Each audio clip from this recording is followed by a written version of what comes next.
जून के महीने के लिए हम बात कर रहे हैं धनु लगन वालों के लिए। धनु लगन वालों का जो जून का महीना है वास्तव में कैसा बीतने वाला है, ये आप अपना चार्ट यहाँ स्क्रीन पे देख पा रहे हैं। कुछ इसी तरीके की आपके चार्ट में प्लेसमेंट बनेगी जब भी आप जून का गोचर अपने कुंडली में अप्लाई करेंगे।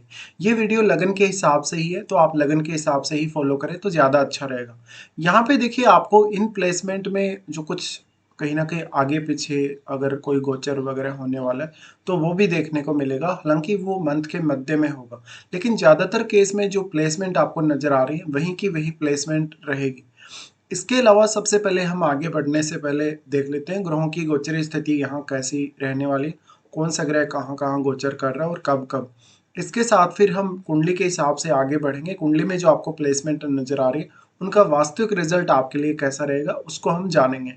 सबसे पहले अगर हम गोचरीय स्थितियों में बात करें तो सूर्य के बारे में डिस्कस करते हैं। सूर्य 15 जून तक वृषभ राशि में ही गोचर करने वाले हैं। इसके बाद ये मिथुन राशि में प्रवेश कर जाएंगे। बुध 6 जून से मिथुन राशि में आ जाएंगे और 22 जून को फिर से कर्क राशि में प्रवेश कर जाएंगे। शुक्र को अगर देखा जाए तो शुक्र मेष राशि में आपको देखने को मिलेंगे। फिर 29 जून से ये वृषभ राशि यानी अपनी स्वराशि में चले जाएंगे। मंगल का गोचर जहां तक बात है, 7 जून से ये सिंह राशि में आ जाएंगे। बृहस्पति मिथुन राशि में गोचर करते हुए दिखेंगे। अब बृहस्पति मिथुन में प्रवेश कर चुके हैं। शनि ऑलरेडी मीन में प्रवेश कर ही चुके हैं, तो शनि भी आपको मीन राशि में ही देखने को मिलेंगे। चंद्रमा आपको 1 जून के दिन सिंह राशि में देखने को मिल जाएंगे गोचर करते हुए। राहु और केतु का गोचर भी अब बदल चुका है और राहु आपको कुंभ राशि में देखने को मिलेंगे, जबकि सिंह राशि में आपको देखने को मिलेंगे केतु। तो ये गोचरीय स्थितियाँ हैं। इसके बाद अब हम देख लेते हैं वास्तव में जो प्लेसमेंट है आपको उसका जो रिज़ल्ट है वो कैसा-कैसा मिल सकता है।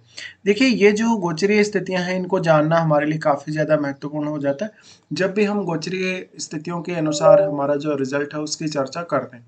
सबसे पहले यहाँ लग्नेश से स्टार्ट करेंगे। लग्नेश आपके गुरु हैं और गुरु आपके चार्ट में देखा जाए तो 4th लॉर्ड भी हैं। अब गुरु का गोचर हो रहा है सप्तम में।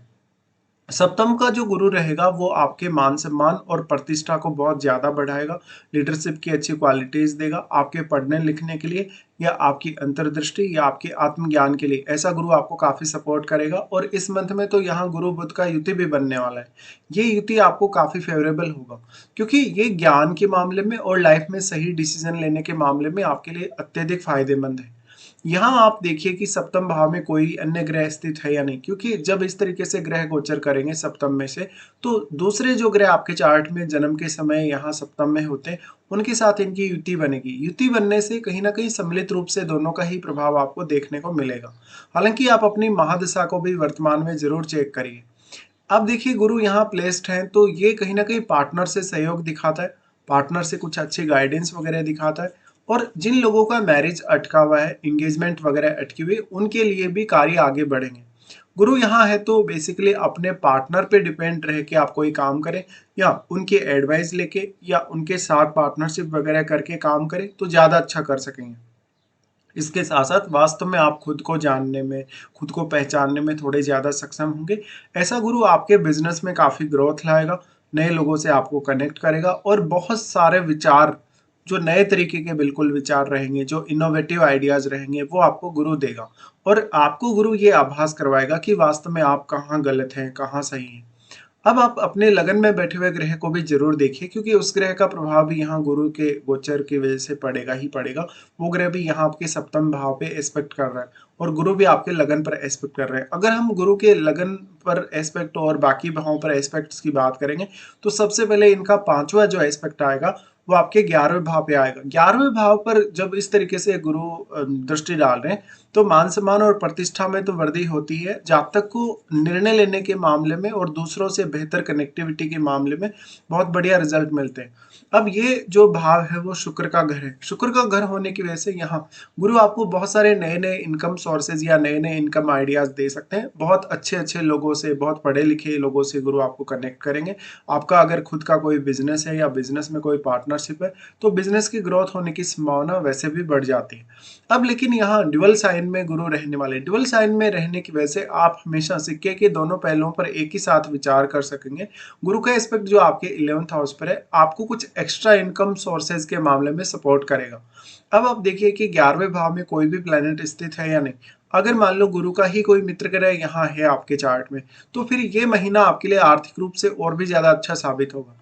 फिर गुरु का एस्पेक्ट रहेगा लगन पर। लगन पर गुरु का एस्पेक्ट रहना आपके स्वास्थ्य के दृष्टिकोण से, मान सम्मान, प्रतिष्ठा या खुद को जानने के दृष्टिकोण से बहुत अच्छा साबित होगा। गुरु का एस्पेक्ट जो आपके लगन पर है वो कहीं ना कहीं आपके लिए एक बेटर डिसीजन लेने की स्थिति लाएगा। लाइफ में पहले आपने क्या कुछ गलत किया है, गलत फैसले लिए हैं, या खुद के लिए आपके लिए क्या ज्यादा बेटर है। अब गुरु का यहाँ एस्पेक्ट है तो अपने ही घर में, इनके घर में कोई भी प्लेनेट यहाँ स्थित है, अगर गुरु का मित्र ग्रह आपके लगन में कोई स्थित है तो गुरु आपको काफी फायदा प्रदान करेंगे और उस ग्रह की क्वालिटीज भी कहीं ना कहीं इंक्रीज होंगी। गुरु का एस्पेक्ट फिर आ जाता है आपके थर्ड हाउस पे। अब थर्ड हाउस में हालांकि राहु भी आ गए और गुरु का एस्पेक्ट भी यहाँ है, तो राहु आपको काफी बेहतरीन परिणाम देंगे। वैसे भी अगर देखा जाए तो राहु कुंभ में काफी अच्छे माने जाते हैं, और गुरु का एस्पेक्ट थर्ड हाउस पे होने का मतलब है आप वो सब कुछ करने में सक्षम हैं जो आप वास्तव में अब चाहते हैं, क्योंकि 11वां भाव भी यहाँ कनेक्ट हो रहा है और तीसरा भी कनेक्ट हो रहा है और साथ ही साथ आपका लगन भी। तो इस तरीके से आप देखा जाए तो डायरेक्टली आप तीसरे भाव से और आप अपने 11वें भाव से कनेक्ट हो रहे हैं। गुरु का एस्पेक्ट जो आपके थर्ड हाउस पे वो आपको सही दिशा में मेहनत करने के लिए आगे बढ़ाएगा, जिससे आपको बहुत ज्यादा सोचना या विचार करना नहीं पड़ेगा। एक सही डायरेक्शन चुनने में आपको मदद मिलेगी। ये बेसिकली आप अपने कैरियर को डिसाइड करने में, अपने बिजनेस ग्रोथ को डिसाइड करने में इसका इस्तेमाल कर सकते हैं। उसके बाद हम देखते हैं शनि को। शनि सेकंड लॉर्ड है और थर्ड लॉर्ड भी है। सेकंड और थर्ड लॉर्ड होकर शनि आ रहे हैं फोर्थ हाउस में। फोर्थ हाउस का शनि है तो भौतिक सुख सुविधाओं को त्याग कर आपको जीवन में ज्यादा से ज्यादा अनुशासन फॉलो करना चाहिए, रेस्ट्रिक्शंस फॉलो करने चाहिए, फैमिली की जिम्मेदारियां उठानी चाहिए और साथ ही अपनी मदर के स्वास्थ्य पर आपको ज्यादा ध्यान देना चाहिए। पारिवारिक जिम्मेदारियों को लेकर आपके जीवन में काफी ज्यादा ट्रेवलिंग इस मंथ में देखने को मिल सकती है। आप अपने घरेलू जीवन को लेकर काफी सीरियस नजर आएंगे और अपने करियर को लेकर भी। ऐसे में शनि आपको एक बहुत स्पेशल रेस्पॉन्सिबिलिटी यहाँ देने वाले हैं, लेकिन क्योंकि वो सेकंड और थर्ड लॉर्ड है तो परिवार में आपकी भूमिका को यहाँ शनि बढ़ाने वाले हैं। परिवार में आपकी भूमिका हो सकती है कि आर्थिक रूप से होगी या अन्य किसी भी तरीके से हो सकती है। शनि यहाँ है तो आप अगर एक स्टूडेंट हैं तो थोड़ा सा पढ़ाई में व्यवधान आ सकता है, या तो फिर आपका मन नहीं लगेगा पढ़ने लिखने में। अगर आपका चंद्रमा पीड़ित है या मान लो चंद्रमा आपका फोर्थ हाउस में है तो पढ़ाई लिखाई में थोड़ी बाधा पहुंच सकती है। लेकिन वास्तव में शनि यहाँ काफी बेटर परिणाम लाएंगे। ऐसा नहीं है कि शनि यहाँ आपका कुछ बिगाड़ रहे हैं। एक्चुअल में शनि यहाँ आपको ज्यादा से ज्यादा आभास देने वाले हैं, रिस्पॉन्सिबिलिटी देने वाले हैं, जो भी आपकी जिम्मेदारियां बनती हैं। बट आप अपना सुख और चैन त्याग कर कहीं ना कहीं कैरियर के लिए ज्यादा आगे बढ़ सकते हैं शनि की इस स्थिति की वजह से। फिर शनि यहाँ से एस्पेक्ट करते हैं आपके सिक्स्थ हाउस को। सिक्स्थ हाउस को एस्पेक्ट करेंगे तो शनि यहाँ आपको एक तरीके से बचाने का ही काम करेंगे। वो आपको आपके दुश्मनों से, आपके जो भी लोग आपके कांटेक्ट में हैं उनसे आपका कोई विवाद है, इवन आपके जो साथ काम करने वाले लोग हैं, आपके बॉस वगैरह हैं, उनके साथ आपका किसी भी तरीके का डिस्प्यूट हो तो शनि का यहाँ बेहद सपोर्ट है आपको।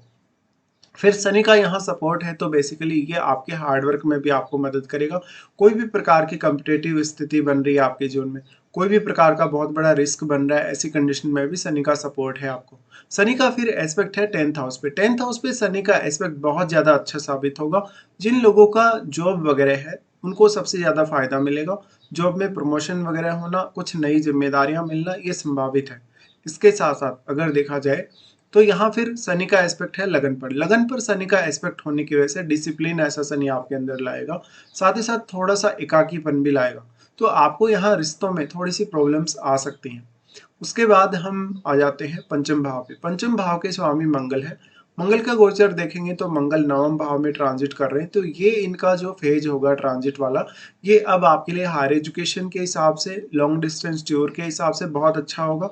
यहाँ अब मंगल का दृष्टि थर्ड हाउस पे है। थर्ड हाउस पे मंगल का दृष्टि आपको मेहनत करने में काफी हेल्प करेगा। भाई बहनों के साथ थोड़ा सा मनमुटाव ना हो, ये आप जरूर देख लें। मंगल का यहाँ आना बेसिकली आपको एक लॉन्ग डिस्टेंस टूर या इवन विदेश यात्रा में काफी हेल्प कर सकता है, क्योंकि यहाँ राहु का एस्पेक्ट भी है मंगल पर। फिर मंगल वैसे भी 12th लॉर्ड है, तो जिन लोगों को फॉरेन सेटल होना है अपनी हायर स्टडीज के पर्पज से या किसी भी अदर पर्पज से, वो विचार कर सकते हैं। साथ ही साथ ऐसा जो मंगल होगा वो संतान को कहीं ना कहीं आपके मामलों में भाग्यशाली बनाएगा। मंगल का अगर एस्पेक्ट देखा जाए तो अपने ही घर पे होगा तो थोड़ा सा मैरिड लाइफ डिस्टर्ब होगी आपकी, और हो सकता है कि आपको और टाइम काम करना पड़े या आप नाइट में भी बहुत ज्यादा एक्टिव नजर आए। मंगल का एस्पेक्ट फिर आपके थर्ड हाउस और फोर्थ हाउस दोनों पे ही रहेगा। ऐसा मंगल आपको काफी सेंसिटिव बनाता है, आपको काफी एग्रेसिव बनाता है, साथ ही मेहनती बहुत ज्यादा बनाएगा। और फोर्थ हाउस पर एस्पेक्ट होने की वजह से परिवार के सदस्यों के साथ मामूली आपको मतभेद करवा सकता है। फिर हम देख लेते हैं शुक्र को। शुक्र 6th हाउस के स्वामी है और वो 11वें घर के भी स्वामी है। शुक्र का गोचर आपके लिए काफी ज्यादा इंपॉर्टेंट होने वाला है, ये पंचम भाव में ही गोचर करने वाला है। ऐसा शुक्र आपके अंदर कहीं ना कहीं एक अलग प्रकार की इच्छा जगाएगा जो रिश्तों को लेके होगी। रिश्तों में थोड़ी असंतुष्टि पैदा करेगा। फायरी साइन में शुक्र है तो आपका ध्यान भटक सकता है, किसी और की तरफ आपका ध्यान हो, आकर्षण हो, या मैरिड लाइफ अगर आपकी ऑलरेडी चल रही है तो आपके जीवन में किसी और की एंट्री होना, किसी से कोई फ्रेंडशिप वगैरह होना, ये संभावित है। शुक्र यहाँ है तो ये संतान के साथ बेहद अटैचमेंट दिखाते हैं। साथ ही साथ ये क्रिएटिविटी के मामलों में बहुत अच्छे साबित होंगे और धन अर्जन करने के मामलों में भी। यहाँ पे धनार्जन का तरीका हो सकता है कि काफी स्पेकुलेटिव हो, शेयर मार्केट वगैरह है, लॉटरी है, सट्टा वगैरह है, या आपकी खुद की कलात्मकता की वजह से ऐसा होगा। शुक्र फिर एस्पेक्ट करेंगे 11वें घर को। 11वें घर को शुक्र एस्पेक्ट करें तो ये धन और समृद्धि को बढ़ाएगा, और अपने ही घर को एस्पेक्ट करेगा तो ज्यादा से ज्यादा इनकम सोर्सेज लाएगा और नए लोगों से आपकी कनेक्टिविटी भी। फिर यहाँ पे हम देख लेते हैं बुध को। बुध का प्लेसमेंट अगर आप देखेंगे तो 6 जून से वो मिथुन में आ रहे हैं। 6 जून से मिथुन में आ रहे हैं तो ये बिजनेस करने के लिए बहुत बेटर होगा। 6 जून के बाद से आपको अपने बिजनेस रिलेटेड कोई अच्छा डिसीजन लेना है तो वो ले सकते हैं। पार्टनर का जो प्रभाव है वो आपको इस मंथ में थोड़ा ज़्यादा देखने को मिलेगा खुद पर। और अगर आपका कोई फायरी प्लैनेट है सप्तम भाव में, कोई एग्रेसिव प्लैनेट सप्तम में बैठा है, तो आपका पार्टनर थोड़ा सा ज़्यादा एग्रेसिव होकर आपके ऊपर हावी रहेगा। यहाँ पे बुध का आना बेसिकली सही डिसीजन लेने में बहुत हेल्प करेगा, और दोनों की ही दृष्टि लगन पर है। दोनों की दृष्टि लगन पर होने से कुछ नया सीखने, कुछ नया जानने में बहुत ज़्यादा उत्सुकता आपकी होगी। बुध यहाँ पे अगर देखा जाए तो फिर 10th लॉर्ड है। 10th लॉर्ड होने के केस में जो लोग अपना जॉब भी कर रहे हैं और साथ में कोई बिजनेस वगैरह भी कर रहे हैं, उनको भी बुध काफी ज्यादा सपोर्ट करेंगे। बुध का गोचर फिर 22 जून को होगा अष्टम भाव में। अष्टम भाव का बुध आपके रिलेशनशिप को काफी हिडन बनाएगा, आपको आपके ससुराल पक्ष से काफी अच्छा कम्युनिकेशन या वार्तालाप देगा, उनकी तरफ से बेहद सपोर्ट देगा, इवन आपको पार्टनर की तरफ से भी ऐसा देगा शुभ। तो यहाँ पे बुध का जो स्थिति रहेगा ये थोड़ा सा हो सकता है कि पार्टनर वो ज़्यादा आपके साथ बातचीत करेगा, और ऐसा बुध कुछ नया एक्सप्लोर करने के लिए, रिसर्च वगैरह करने के लिए काफ़ी अच्छा साबित होगा। अब अगर मान लो आपके अष्टम भाव में कोई फायरी प्लैनेट है तो इस केस में पार्टनर की सेहत को लेकर थोड़ी दिक्कतें हो सकती हैं, और सप्तम भाव में बैठे हुए ग्रह को भी आपको जरूर देख लेना होगा। उसके बाद हम देखते हैं चंद्रमा को। चंद्रमा यहाँ देखिए अष्टम भाव के स्वामी है, और चंद्रमा का अगर आप शुरू वाला गोचर देखेंगे तो सिंह राशि में ये रहेंगे। सिंह राशि में अब ये केतु के साथ रहेंगे। तो बेसिकली अगर देखा जाए केतु के साथ चंद्रमा का युति, ये थोड़ा आध्यात्मिक प्रवृत्ति की तरफ संकेत करता है, और ये हायर एजुकेशन में काफी सपोर्टिव रहेगा। चंद्रमा यहाँ आपको काफी ज्यादा ट्रेवलिंग देंगे और इमेजिनेशन अच्छी देंगे। फिर यहाँ चंद्रमा आगे बढ़ जाएंगे 10th हाउस में। 10th हाउस में चंद्रमा चले जाएंगे तो करियर के लिए कोई नया डिसीजन लेना हो, आपको कुछ ना कुछ बदलाव करना हो करियर में, उसके लिए अच्छा होगा। साथ ही साथ ऐसा जो चंद्रमा होगा वो कहीं ना कहीं आपकी लाइफ में बहुत ज़्यादा बैलेंस लाएगा, आपके कैरियर वगैरह को लेके, डोमेस्टिक लाइफ को लेके। तो कहीं ना कहीं यहाँ पर थोड़ा आपका फोकस ज़्यादा रहना चाहिए कि आप अपने जो घरेलू जीवन है उसको कैसे बिता सकते हैं, और अपने प्रोफेशनल लाइफ को आप कैसे बिताना चाहते हैं। फिर चंद्रमा आएंगे 11th हाउस में। 11th हाउस में चंद्रमा आएंगे तो ये अचानक से कहीं ना कहीं से कोई लाभ का संकेत है, जहां पर आपको धन लाभ, संपत्ति लाभ होगा। उसके बाद सूर्य को देखते हैं। सूर्य 9th हाउस के स्वामी है। सूर्य का गोचर भी अगर आप देखेंगे तो सूर्य वृषभ राशि में गोचर करेंगे, जो कि इनकी स्थिति 15 तारीख तक रहेगी, यानी 15 जून तक। 15 जून तक जो सूर्य रहेगा आपको कैरियर के मामलों में बेहद सपोर्ट करेगा। आपको इवन विदेश यात्रा करनी हो, या इवन आपके बॉस के साथ नहीं बन रही, कलीग्स के साथ नहीं बन रही, या अदर जिन लोगों के साथ भी आप कांटेक्ट में आते हैं अपने वर्क प्लेस पे, उनके साथ भी आपके रिलेशन को थोड़ा बेहतर करेगा। ऐसा सूर्य आपकी लाइफ में हर प्रकार की उलझन को या समस्याओं को दूर करेगा। साथ ही साथ ऐसा सूर्य एक्सपेक्ट करता है 12th हाउस को। 12th हाउस को सूर्य एक्सपेक्ट करे तो ये लॉन्ग डिस्टेंस टूर या विदेश यात्रा करने के लिए तो अच्छा है, बट ये सेटलमेंट के लिए उतना अच्छा नहीं कहा जा सकता। सूर्य का यहाँ एस्पेक्ट थोड़ा सा मैरिड लाइफ में भी डिस्टर्बेंस ला सकता है।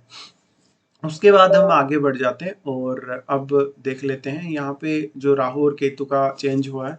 राहु यहाँ कैसा प्रभाव दे सकते हैं और वास्तव में केतु आपको किस प्रकार का इफेक्ट दे सकते हैं। राहु का जो प्रभाव है, देखिए राहु आ गए अब थर्ड में। थर्ड में राहु आ गए तो ये मेहनत करने का समय है, ये खुद के लिए कुछ करने का समय है, खुद अपनी मेहनत से आत्मनिर्भर बनने का समय है, दूसरों पर निर्भरता कम से कम रखने का समय है।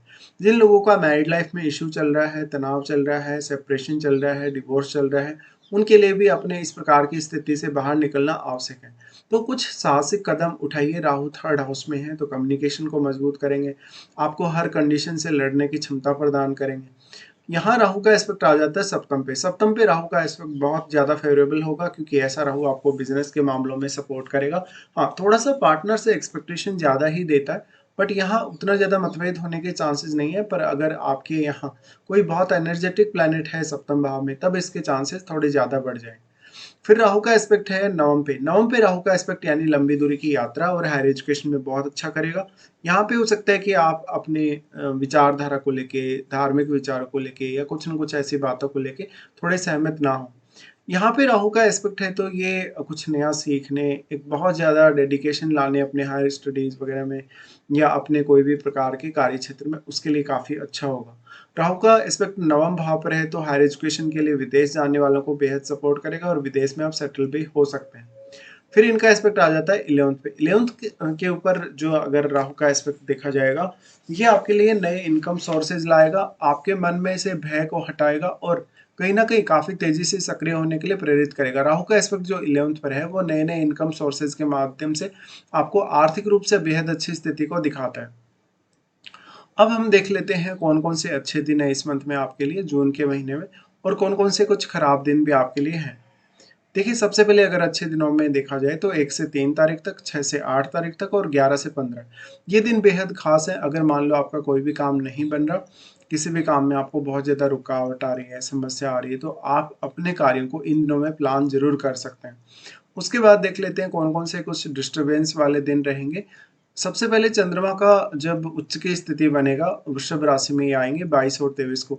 ये थोड़ा स्ट्रेसफुल समय रहेगा, किसी के साथ भी पैसे का लेन-देन ना करें। साथ में आप अपने वर्क प्लेस पे ज़्यादा से ज़्यादा अपने आप को सैटिस्फाई रखने की कोशिश करें। यहाँ इनकी स्थिति 22 और 23 को होने की वजह से, कार्यक्षेत्र की वजह से या स्वास्थ्य की वजह से कोई बड़ा नुकसान होने की संभावना रहेगी। चंद्रमा का गोचर जब अपने ही घर में होगा 27-28 को, तो ये नए इनकम आइडियाज देगा, आर्थिक रूप से काफी समृद्ध बना सकता है। बट 27-28 को मेंटल पीस नहीं रहेगा, मन स्टेबल नहीं रहेगा। इसके लिए थोड़ा सा मेडिटेशन भी आप ट्राई कर सकते हैं। चंद्रमा जब आपके 12th हाउस में जाएंगे 9 और 10 को, तो ये सबसे खराब समय होगा। इस समय में बेसिकली अपने स्वास्थ्य को लेके, अपने पैसों को लेके, धन को लेके, खर्चों को लेके आपको थोड़ा ज़्यादा सीरियस रहना होगा 9 और 10 को। तो ये कुछ ऐसी स्थितियाँ। अब अगर बेसिकली देखा जाए तो इस मंथ में आर्थिक रूप से और करियर के मामलों में आपको काफ़ी ज़्यादा सपोर्टिव दिखता है ये मंथ। इसके साथ-साथ जिन लोगों का फॉरेन सेटलमेंट नहीं हुआ, जिनको फॉरेन जाना है या कोई भी स्पेसिफिक पर्पज़ जैसे करियर के लिए या इवन कहीं न कहीं अपने हायर स्टडीज़ के लिए, तो उन लोगों के लिए ये जो मंथ है जून का, वो बहुत ही अच्छा साबित होने वाला है, धनु लगन वालों के लिए।